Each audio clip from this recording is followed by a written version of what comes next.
ایک زمانہ تھا جس زمانے کے اندر لوگ ایک درخت تھا جس کو پوجا کرتے تھے، پوجا کیا کرتے تھے. ان کا کام یہ تھا، ایک عبادت گزار تھا، اس کے دل کے اندر خیال آیا کہ رب عز و جل کی عبادت کرنے والے لوگ اس درخت کی پوجا کر رہے ہیں، یہ کیا ہو گیا لوگوں. اور اس کے دل کے اندر ایک آئی اور اس نے ایک ارادہ کر لیا کہ کیا یہ اچھا نہ ہو کہ لوگوں کو اس کام سے ہٹا لیا جائے. تو وہ نکلا، کلاڑا اٹھایا اور نکلا اس درخت کو کاٹنے کے لیے. نکلا تو راستے کے اندر اس کو شیطان ملا اور اس شیطان نے اس بندے کو کہا کہ آپ کہاں جا رہے ہو؟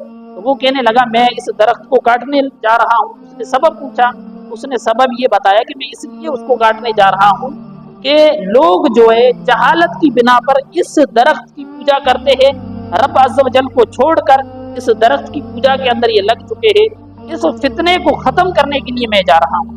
تب شیطان نے اس سے کہا کہ میں اس درخت کو کاٹنے نہیں دوں گا. اس بندے کے اندر للہیت کی اخلاص تھا. تب اس بندے نے شیطان کو پٹک کے نیچے مارا اور اس کے سینے پہ چڑھ کر بیٹھ گئی.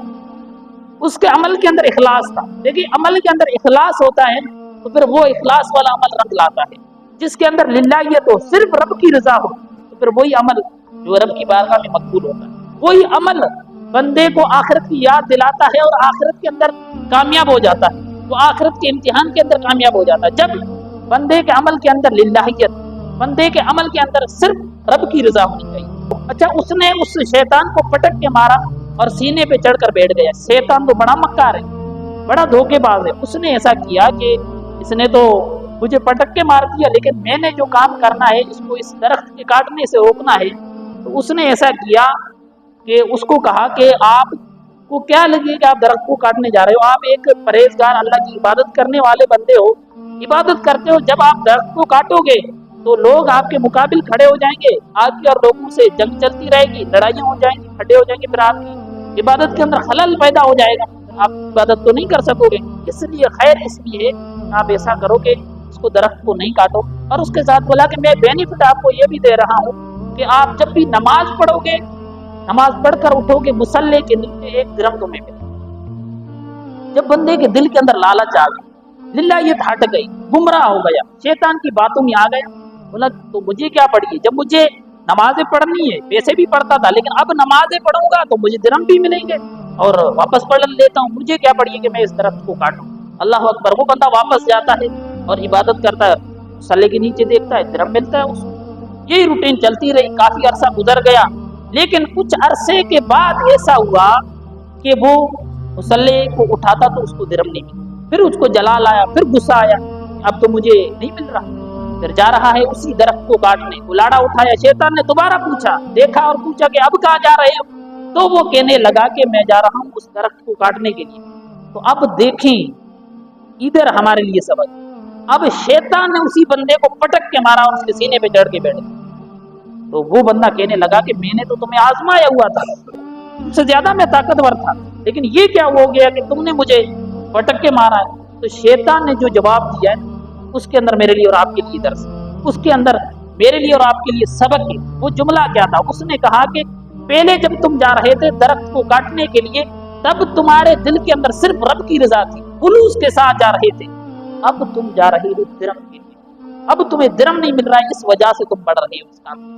احباب من، اس کے اندر مجھے اور آپ کو سبق یہ مل رہا ہے، جو بھی عبادت کریں، کچھ بھی کام کریں، خیر کا کام کریں، آپ نماز کے لیے آ رہے ہیں، خلوص ہونا چاہیے. عبادت کے اندر خلوص ہونا چاہیے. آپ کسی کی مدد کر رہے ہو، خلوص ہونا چاہیے کہ میں رب کی رضا کے لیے، مجھ سے رب راضی ہو جائے. میں رب کے بندوں کی مدد کرتا ہوں، رب عز و جل اس وجہ سے مجھ سے راضی. میں عبادت کرتا ہوں، اس وجہ سے اللہ تعالیٰ میری مغفرت فرما دے، اللہ تعالیٰ میرے کو صراط مستقیم پہ چلنے والا بنا دے. میں مسجد کے کام کرتا ہوں، اللہ تعالیٰ مجھے اس کی وجہ سے اجر عطا فرما دے، اس کی وجہ سے میری پریشانیوں کو دور فرما دے، مجھے متقی بنا دے، مجھے پرہیزگار بنا دے.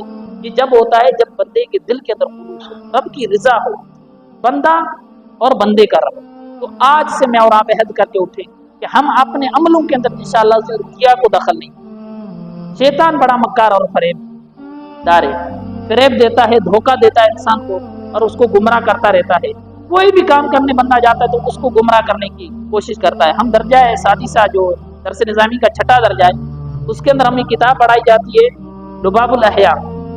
یہ امام غزالی رحمۃ اللہ تعالی علیہ کی لکھی ہوئی کتاب ہے. اس کے اندر ہمیں استاد محترم پڑھا رہے تھے ریاکاری کے حوالے سے. تو ریاکاری کے حوالے سے تو ہم جب پڑھنے لگے تو ہماری عقلیں دنگ رہ گئی کہ یہاں تک شیطان انسان کے اوپر وار کرتا ہے. کوئی بھی عمل کر لیتا ہے بندہ. اب کوئی بھی عبادت کر لی, شیطان اس کو کہے گا کہ بتا دے رات کو تہجد پڑھ دی, پھر اب بندے کو جمائی آ گئی, آنکھیں لال پڑ گئی, تو پھر وہ مطلب دوسرے کے اوپر ظاہر کرے.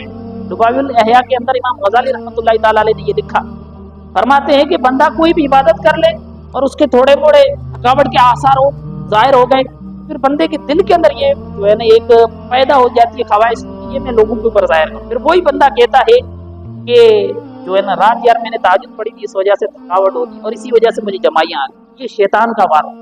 شیطان کوئی عمل کرنے نہیں دیتا. اگر کم عمل کرنے کے اندر کامیاب بھی ہو گیا بندہ تو پھر اس کو ضائع کرانے کے پیچھے پڑا رہتا.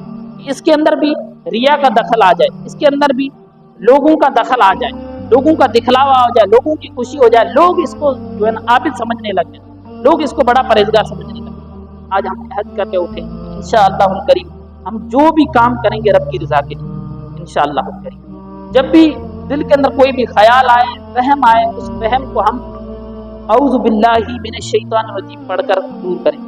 لا حول ولا قوت الا باللہ العلی العظیم پڑھ کے اس وہم کو دور کریں. ایک تو یہ بھی بات ہے کہ ہمیں شیطان تو پہلے امتحان کے اندر بھی ہم کامیاب نہیں ہوتے, ہمیں عبادت کی طرف آنے ہی نہیں دیتا.